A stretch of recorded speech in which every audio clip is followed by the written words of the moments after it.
Welcome friends, প্রত্যেকে স্বাগত আমাদের ইউটিউব চ্যানেলে। যে সমস্ত ভিউয়ার্সরা প্রথমবার চ্যানেলটি দেখছেন তারা অবশ্যই চ্যানেলটিকে সাবস্ক্রাইব করে দেবেন এবং চ্যানেলের পাশে থাকা বেল আইকনটি প্রেস করে রাখবেন যাতে সব নোটিফিকেশান সবার আগে আপনার কাছে পৌঁছে যায়।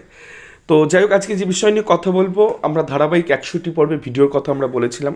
আজকে তার দ্বিতীয় পর্বে ভিডিও, যেখানে পর্ষদের এক ভুলে জীবন শেষ কয়েক হাজার প্রার্থীর। তো সেই বিষয় নিয়ে আজকে আমরা আলোচনা করব। আমরা ধারাবাহিক এই আলোচনাটা জারি রাখবো। তো 2016 সালে যে রিক্রুটমেন্ট হয়েছিল 42,949, সেখানে কতটা বেনিয়ম কতটা অনিয়ম হয়েছিল, আমরা সেই জিনিসগুলো প্রতিটা জেলাভিত্তিকভাবে চেষ্টা করব সবার সামনে তুলে ধরার, এবং কোন কোন অংশে বেনিয়ম হয়েছিল সেটাও কিন্তু আমরা উপস্থাপনা করব, যেটা খালি চোখে দেখা যাচ্ছে। এবং সেই সাথে 42,949 প্যানেলের সাথে 11,765 প্যানেল নিয়ে একটি তুল্যমূল্য আলোচনা থাকছে। কোন প্যানেল ঠিক সেটাও আমরা আলোচনা করব। তো চলো ভিডিওটা শুরু করা যাক। তো দেখো, খালি চোখে 42,949 প্যানেলের বেনিয়ম দেখতে গেলে যেটা বুঝতে হবে সেটা হচ্ছে, এই কিছুদিন আগে সম্প্রতি 11,765 নিয়োগ হয়ে গেল, যেটায় মানে তার মধ্যে একটা অংশ বড় নিয়োগ হয়ে গেছে 9533। তো সেটা কিন্তু 21/10/2022 নোটিফিকেশন হিসাবে 2014 টেট এবং 17 টেট থেকে এই নিয়োগটা হয়। এর আগে 2020 সালে নিয়োগ হয়েছিল, মানে 2020 সালে নিয়োগ হয়েছিল, তখন সেক্ষেত্রে শুধুমাত্র 2014 টেট থেকে সেকেন্ড ফেজে নেওয়া হয়। তো এখানে আমাদের বিষয়টা বুঝতে গেলে আমাদের চারটে মাদার ক্যাটাগরি হয়, একটা নন এক্সামটেড, একটা এক্সামটেড, একটা এক্স সার্ভিসম্যান এবং একটা প্যারা টিচার। তো আমরা নন এক্সামটেডে যদি ভালো করে একটু লক্ষ্য করি, তাহলে আমরা দেখতে পাবো যে বাংলা মিডিয়ামের ক্ষেত্রে যে আনরিজার্ভ বা ওপেন বা জেনারেল সিট আছে 3140টা, সেখানে কিন্তু প্রত্যেকেই ঢুকেছে, অর্থাৎ general, OBC, OBC B, SC এবং এসটি প্রত্যেকেই ঢুকেছে।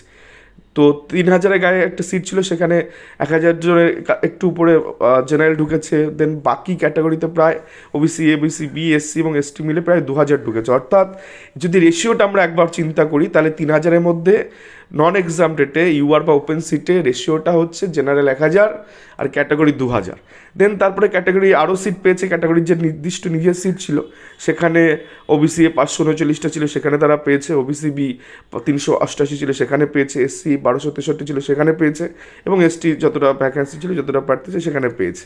মোদ্দা কথা, এখানে রিজার্ভেশন রুলস ফলো রয়েছে, এখানে খুব একটা নেগেটিভ বা নেতিবাচক কিছু নেই। এবং টেটে যে 90 নিচে পাওয়া বা 90-এর উপরে পাওয়া এইসব গল্প টল্প নেই, কারণ এই প্যানেল যদি কেউ সামনে থেকে দেখে তাহলে তারা দেখতে পাবে যে 90 নিচে পাওয়া ছেলেমেয়েরাও যদি এমআরসির মধ্যে পড়ে তাহলে তারা ইউআর বা ওপেন সিটে ঢুকতে পারবে।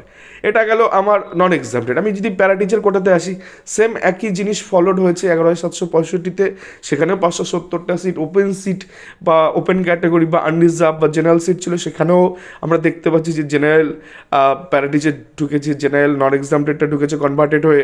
দেন ওবিসি এ ঢুকেছে প্যারা টিচার, ওবিসি বি ঢুকেছে প্যারা টিচার, দেন ওবিসি বি নন এক্সামটেড এখানে সুযোগ পেয়েছে, এসসি প্যারা টিচার এখানে ঢুকেছে। মোদ্দা কথা, রিজার্ভেশন এখানে ফলো রয়েছে। যেহেতু এসসি প্রার্থী যা ছিল সব এক্সামটেড, মানে নন এক্সামটেড পরে এক্সামটেডে শেষ হয়ে গেছে, তাদের এক্স সার্ভিসম্যানও তাদের আর আসার দরকার নেই, তারা প্যারা টিচার আসার দরকার নেই, কারণ অনেক আগেই এসসি প্রার্থী নিঃশেষিত হয়ে গেছে ওখানে। তো মোদ্দা কথা, এখানে দেখো ফলোড হয়েছে যতটা পাওয়ার ইউআর সিটে, অর্থাৎ জেনারেল বা ওপেন সিটে, সেখানে 570-এর মধ্যে যদি কেউ এমআরসির মধ্যে পড়ে, মেরিটোরিয়াস রিজার্ভ ক্যাটাগরির মধ্যে, তাহলে তারা এই ওপেন সিটের মধ্যে কম্পিটিশন করেছে। ইট ইস পুরো টোটালি ক্লিয়ার। তো এখান থেকে এটুকু পরিষ্কার বোঝা যাচ্ছে যে দুটো ক্যাটাগরি আমি দেখালাম, মাদার ক্যাটাগরি, একটা নন এক্সামটেড এবং একটি প্যারা টিচার, এছাড়া দুটো ক্যাটাগরি সেখানেও একই রকম জিনিসের মতনই আছে। তো আমি সেগুলো নিয়ে আর বিস্তারিত যাচ্ছি না, কারণ কাট অফটা মেনশন হচ্ছে কিন্তু এখানে, অর্থাৎ ওখানে একটা কাট অফ মেনশন হয়ে গেছে, এখানে একটা কাট অফ মেনশন হয়ে গেছে। এবং কনভার্টেড হতে হতে চারটে ক্যাটাগরির ক্ষেত্রে যেহেতু প্যারা টিচার হিসাবেই লাস্ট ক্যাটাগরি, তো সেখানে যারা নন এক্সামটেড হিসাবে ঢুকেছে, যেমন ধরো জেনারেল নন এক্সামটেড 199 জন, তো সেখানে 29.559 হচ্ছে এটার কাট অফ। ওবিসি এ দেখো নন এক্সামটেড, তার ক্যাটাগরিতেই যাবে 29.088 তার কাট অফ। ওবিসি বি নন এক্সামটেড কনভার্টেড হয়ে এই প্যারা টিচার এসে তার কাট অফ 29.384। তো এইভাবে ক্যাটাগরিতে ঢুকেছে। তো মোদ্দা কথা, অনেক কিছুই এখানে ফলো হয়েছে, রিজার্ভেশন রুল বা অন্যান্য জিনিসগুলো মেনটেন হয়েছে, যার জন্য যদি আমরা কাট অফ দেখি, অফিসিয়াল কাট অফ দেখি 11,765-র যে 9,533 জনের, সেক্ষেত্রে বাংলা মিডিয়ামের কাট অফ জেনারেলের ক্ষেত্রে দেখো 29.559, ওবিসি হচ্ছে 29.088, ওবিসি বি হচ্ছে 29.3 8.4, এসসি হচ্ছে 21.275 এবং এসটি হচ্ছে 24.546। এখানে পুরো পরিষ্কার যে বিষয়টা তোমরা দেখতে হবে যে জেনারেল অর্থাৎ ওপেন বা আনরিজার্ভ সিট তার কাট অফ কিন্তু ম্যাক্সিমাম কাট অফই থাকবে। যারা ওখানে পাচ্ছে না ওপেন সিটে বা আনরিজার্ভ সিটে তারা নিচের ক্যাটাগরিতে আসবে, এবং কখনোই OBC A, OBC B, SC এবং এসটির কাট অফ জেনারেল কাট অফের থেকে বেশি হতে পারে না। এটা চোখে আঙুল দিয়ে দেখিয়ে দিয়েছে প্রাথমিক শিক্ষা পর্ষদ এই 11,765 প্যানেলে।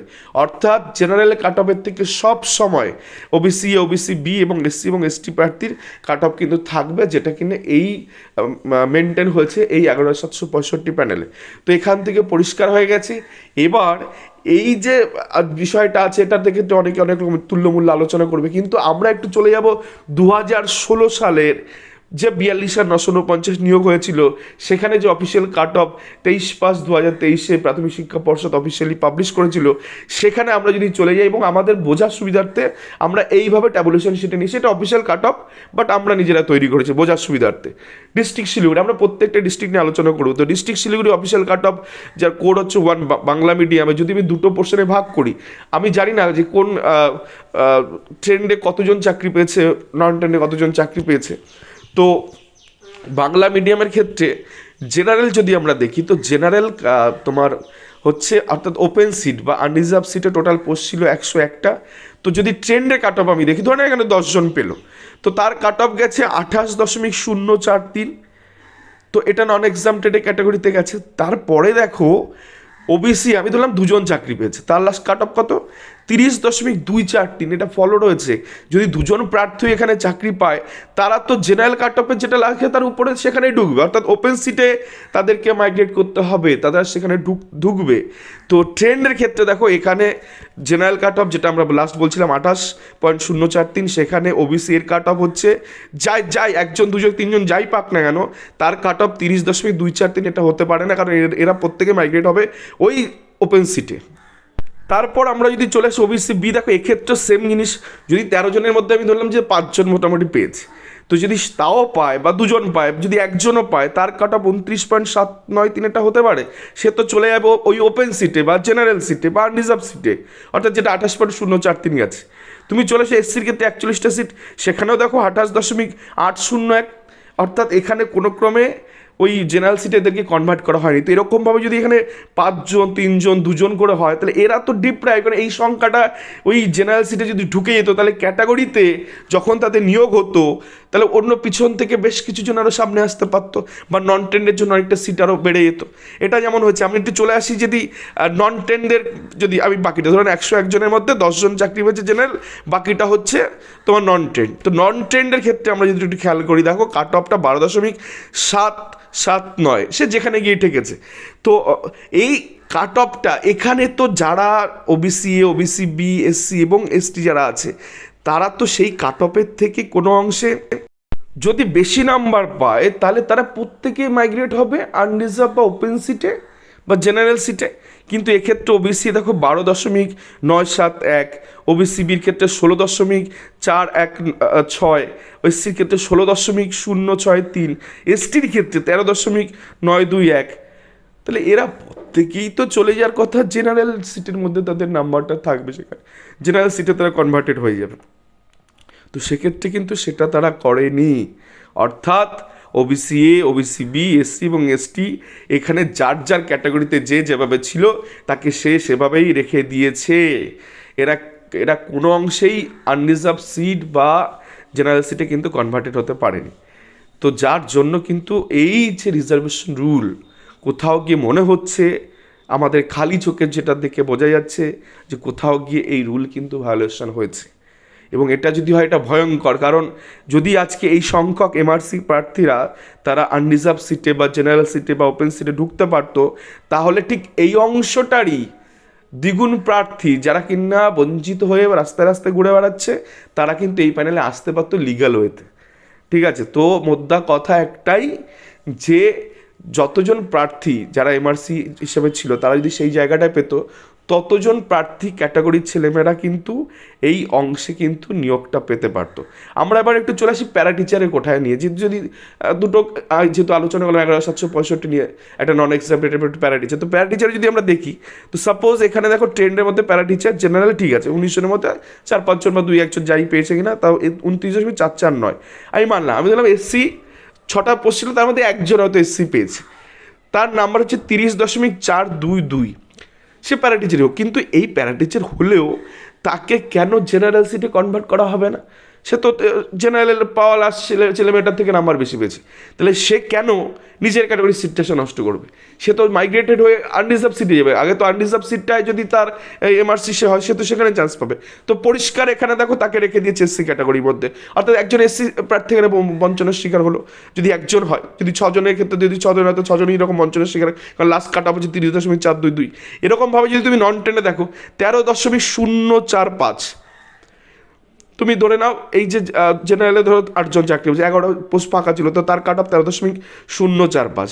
ওবিসি দেখো 3 জন, তো ট্রেন কেউ পায়নি, তো 3 জনের লাস্ট কাট অফ হচ্ছে 13.149। তুমি বলো তো এই 3 জন কেন জেনারেল সিটে বা ওপেন সিটে বা আনরিজার্ভ সিটে যাবে না? এই 3 জনই যাবে। ওবিসি বির ক্ষেত্রে দেখো 18.494। তো এই যে 3 জন যারা আছে, 3 জনের যদি লাস্ট কাট অফ এটা, তাহলে 18 পেয়ে কোথায় জেনারেল 13 পেয়েছে, তাহলে এই 18 পেয়ে 3 জন কেন ওপেন সিটে যাবে না? তো এটা যদি যেত তাহলে কিন্তু এই যে যারা বঞ্চিত হয়ে এখানে পেলো না, অর্থাৎ এমআরসি যারা যদি এই আনরিজার্ভ সিটে ঢুকে যেত, তাহলে এই সংখ্যক এই ওবিসি এ 3 জন, ওবিসি বি 3 জন, এরা কিন্তু নিচের থেকে নন ট্রেন এখানে কিন্তু চাকরি পেতে পারতো।